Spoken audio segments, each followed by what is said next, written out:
Hello, I'm David Crystal. Some of you will know of me as a writer, editor, lecturer and broadcaster on various subjects. But here I want to talk to you about the wonderful ancient church in my hometown. St. Cubby's Church, Holyhead, has a long and interesting history. It was St. Cubby himself who founded a religious community here in about 540 AD. Since then, the same site within the walls of a Roman fort has been a place of prayer and contemplation. In this video, we'll look at the present church building. St. Cubby's Church, Holyhead, is a Grade 1 listed building with some interesting and important 16th century stone carvings. Francis Lynch, author of several books on the early history of Anglesey and Gwynedd, and archaeologist to the Diocese of Bangor, explains. Holyhead, Llanelian and Clunog churches are three of the best examples of what Richard Haslam, in Pevsner's Buildings of Gwynedd, has described as the 50 golden years of church architecture between 1485 and 1535.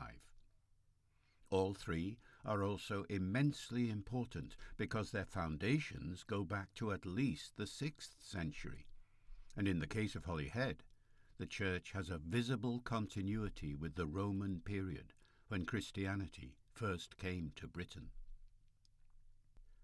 Francis goes on to say the south side of the church is battlemented, and over the south transept these battlements are adorned with intriguing sculptures of angels and animals, as well as decorative recessed quatrefoils, a type of decoration that's characteristic of the great Stanley churches of northeast Wales. We'll look further at this connection later. Francis also says that the carvings have a strangeness which is reminiscent of the grotesques of the European Renaissance and the unsettling paintings of Hieronymus Bosch. This last element is to the fore in the doorway to the south aisle, under the extravagantly decorated south porch. On the doorframe appear small triangular-headed figures among the angels, where you might expect saints. Most people, if they've heard of Holyhead at all, will know of it as the place where you catch the ferry to Ireland. The town of Holyhead has developed around St. Cubby's and, like the church, has a long history. So where is Holyhead? It's in Wales, North Wales, on the west coast of Anglesey. St. Cubby, a man of noble birth, was born in Cornwall. He was a cousin of Wales's patron saint, St. David. Many members of his family were also Celtic saints. There's more about St. Cubby, his life and other churches where his name has been mentioned, in our video on St. Cubby. In the beginning, St. Cubby's community would have been a class, that is, a group of clergy headed by an abbot and administered locally. By the 12th century, it had become a collegiate church with a college of canons or prebendaries. At the time of the papal taxation in 1291, the college was said to consist of a provost and 3 prebendaries. But by 1535, there was a provost and 11 prebendaries. Not all of these were priests or resident in the parish. For example, in 1313, Ralph of Windsor, a relation of the Archbishop of Canterbury, was appointed provost when he was still only 14. Then, in 1336, Stephen de Kettelberg, who'd been provost since 1320, when he was described as master, suggesting he was then still under age, petitioned the Pope for permission to hold another benefice, as Holyhead was of little value to him because of its distance and his ignorance of Welsh. Before looking at the church in more detail, let's first view the site. The churchyard walls are the remains of a 4th century Roman fort, which are themselves an ancient monument, and the best preserved Roman structure in North Wales. The then Prince of Gwynedd, Maelgwyn Gwynedd, granted St Cybi the use of the abandoned fort. There is a lower churchyard which dates from the 19th century, standing on land then reclaimed from the sea.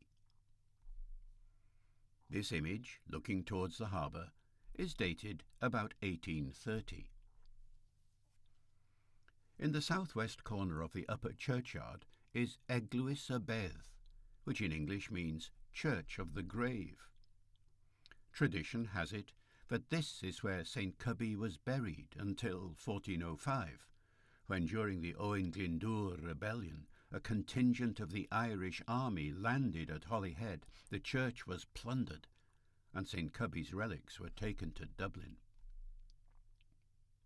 The main building is the church itself, consisting of the chancel, transept, nave, north and south aisles, and west tower. On the southern side of the chancel is a side chapel built in 1897 in memory of William Owen Stanley, with a magnificent Carrara marble statue by Hamo Thornycroft. The tower was built in 1625. The chancel is the oldest part of the church, dating from the 13th century, but most of what you can see today dates from between 1480 and 1520. Holyhead would not have needed or been able to afford such a grand church at that time without the help of a wealthy patron. In 1352, Holyhead was described as a hamlet, and a map of 1748 shows the town as no more than the church, one street, and a few scattered houses. While there's no firm evidence, it's been suggested that the 16th century work might have been done under the patronage of Lady Margaret Beaufort, mother of King Henry VII, and her husband, Lord Stanley. Why might this be possible? Lady Margaret Beaufort, born between 1441 and 1443, was a descendant of King Edward III. She was married 4 times. Her second marriage, and the only one to produce a child, was to Edmund Tudor.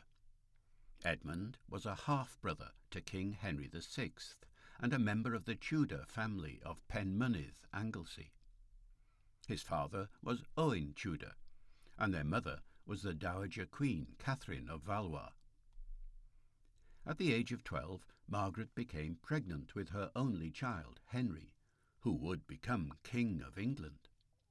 The child's father, her husband Edmund, died before Henry was born, which meant the political intrigue that had surrounded Margaret since birth continued.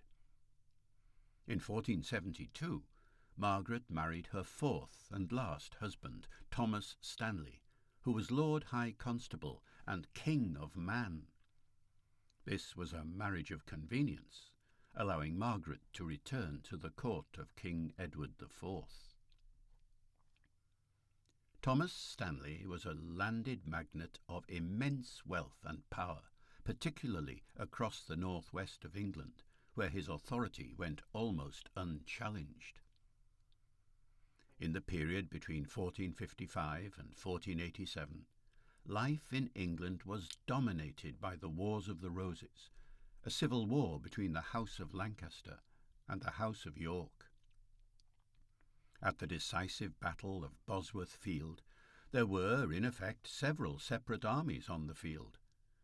Those of the Yorkist King Richard III, those of the Lancastrian Henry Tudor, troops under the command of Thomas Stanley's brother, William, and Thomas's own troops. Thomas did not take part in the battle, and initially did not commit his troops to either side. But then, at a time when Henry was about to lose the battle, Thomas gave control of his troops to his brother William, who used them in support of Henry, turning the battle and leading to Richard III's death. With victory at Bosworth, Lady Margaret Beaufort's only son became King Henry VII, the first monarch of the Tudor dynasty. After the battle, Thomas did very well. He was made Earl of Derby. He was allowed to retain most of the property granted to him by the now deceased King Richard, and he generally prospered.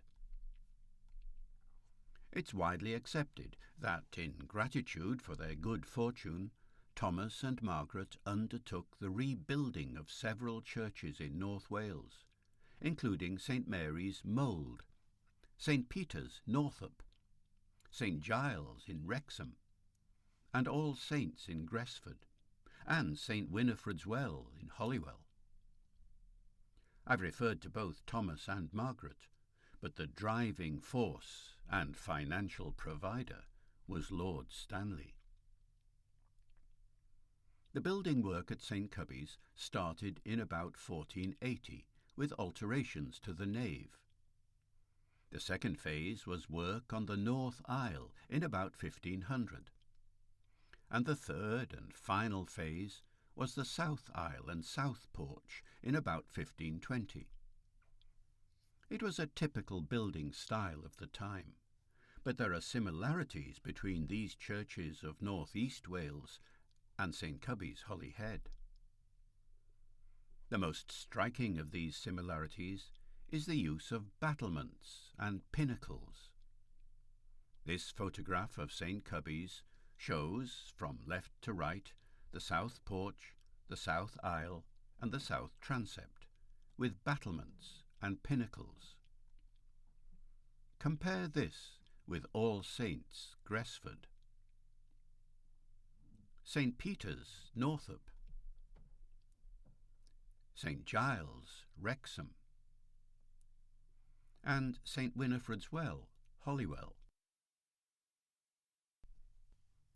Another building feature is the similarity of the ceilings. Look at the ceiling of the nave at Holyhead.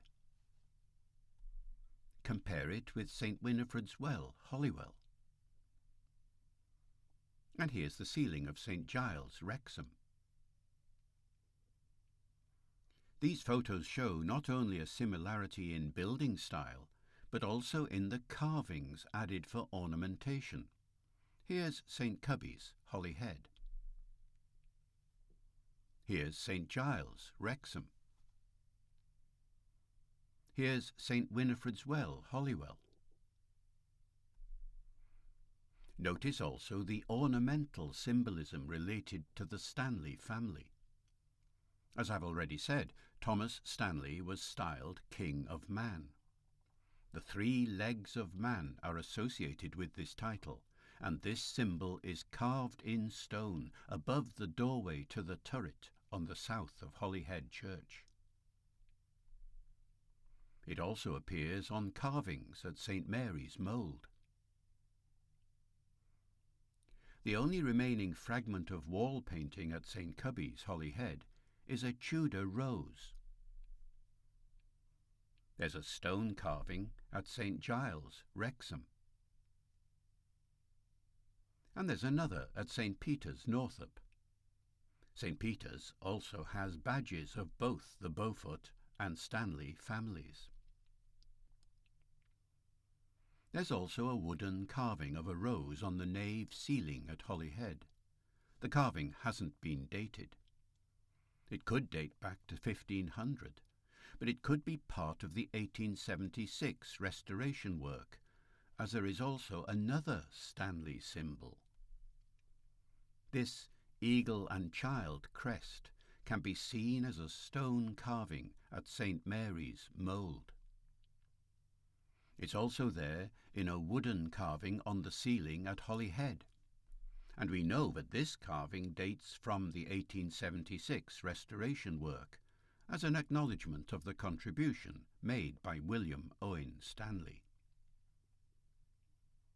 It can be argued that the Stanley family's involvement is shown by having the Tudor rose and legs of man symbols incorporated within the work carried out between 1480 and 1520. The 1944 edition of the Transactions of the Anglesey Antiquarian Society and Field Club contains an article by Canon Hulbert Powell. He suggests that St. Cubby's was big enough to justify the establishment of a lodge of masons to carry out the work, in charge of a master mason with complete authority, who would see that the rules of the lodge were properly observed. He also thinks that the workmen came from Cheshire. If, as Canon Hulbert Powell suggests, the masons working on St. Cubby's did come from Cheshire, they may well have been the same masons working on the churches in North East Wales. The evidence isn't sufficient to say if there was any involvement by Lady Margaret Beaufort and Lord Stanley, but the Anglesey connection and the Stanley family symbols do make you wonder.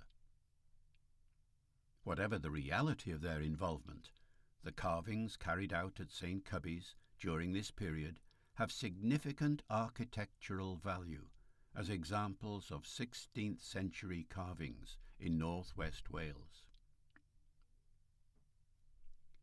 Let's now consider the church in more detail.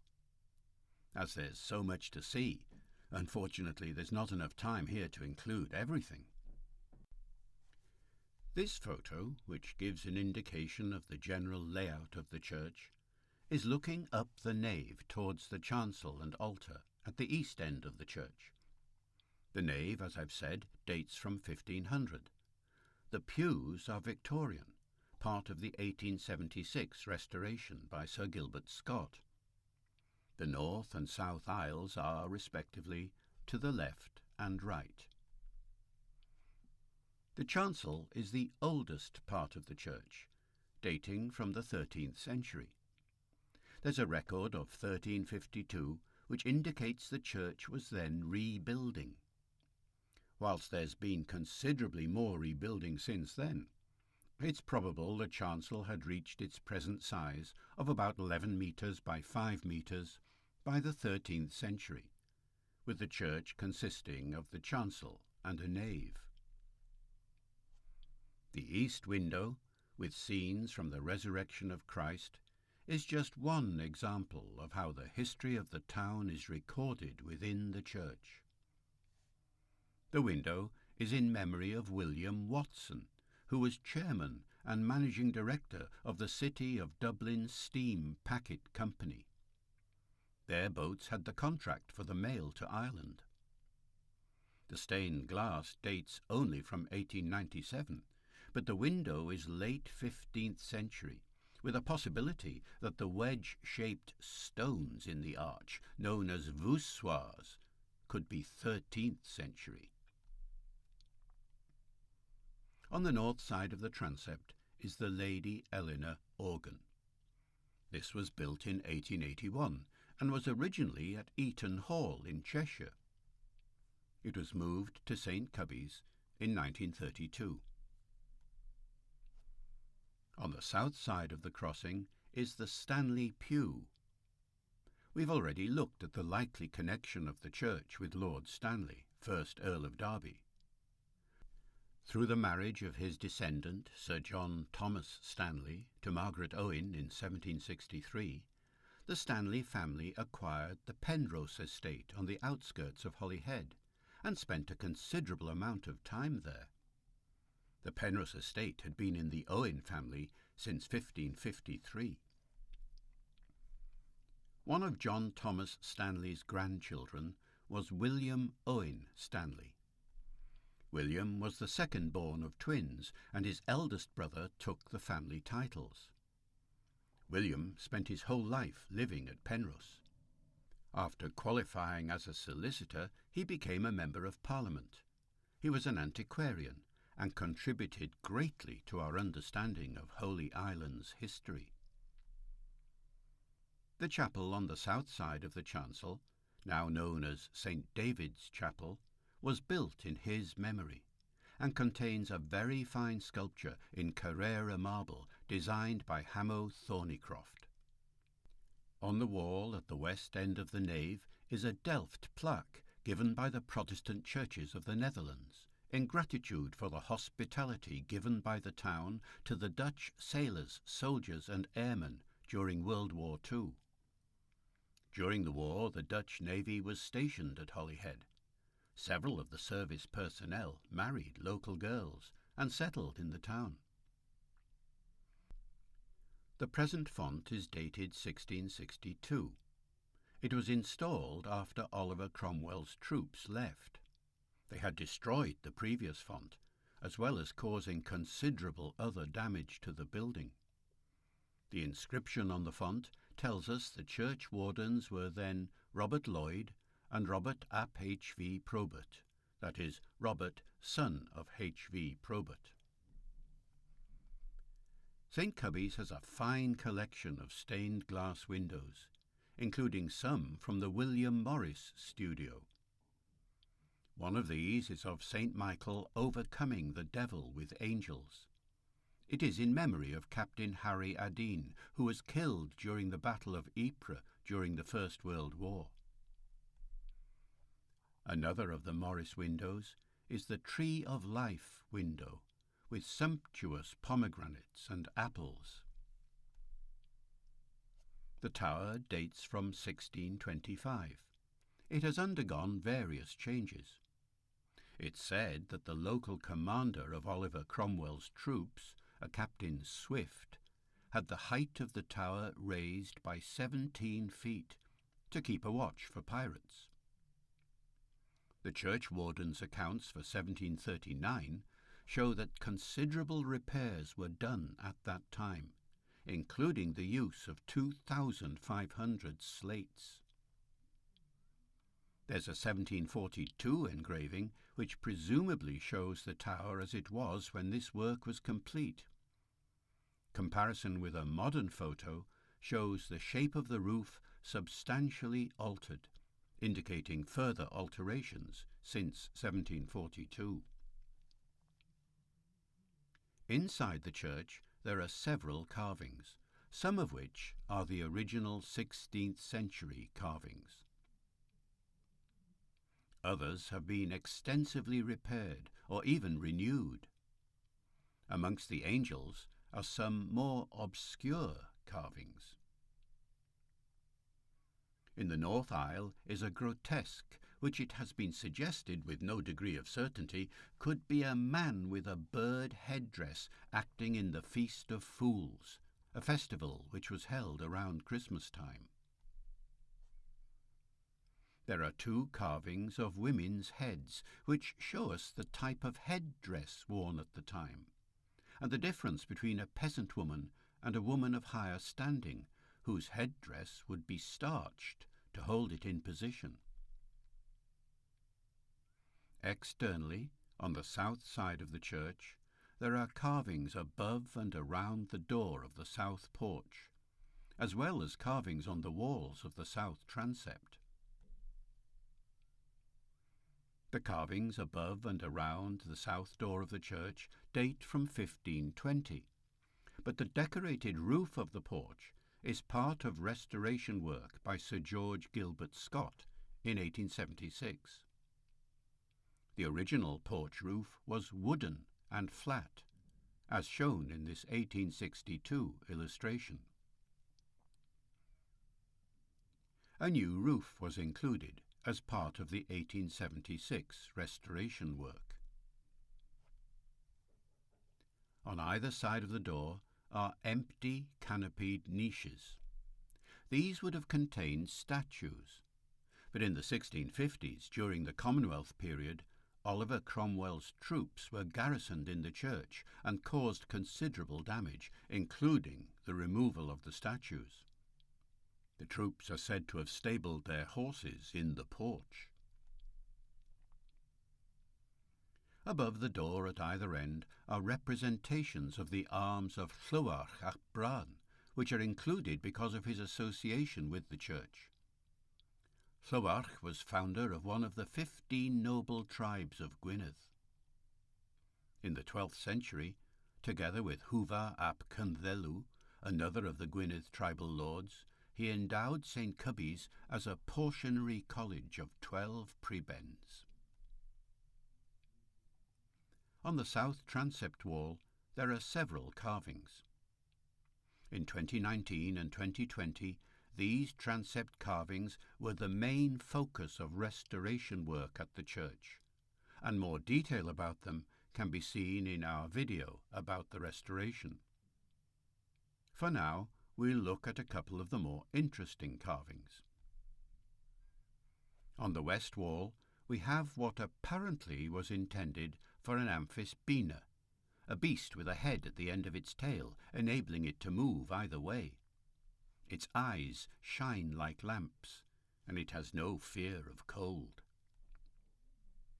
On the south wall, there's a carving of a shield bearing a plain cross with supporters, a beast which could be a lion, and a bird which could possibly be a two-legged dragon. The Royal Commission's 1937 Anglesey inventory refers to the supporters as a lion and a cockatrice.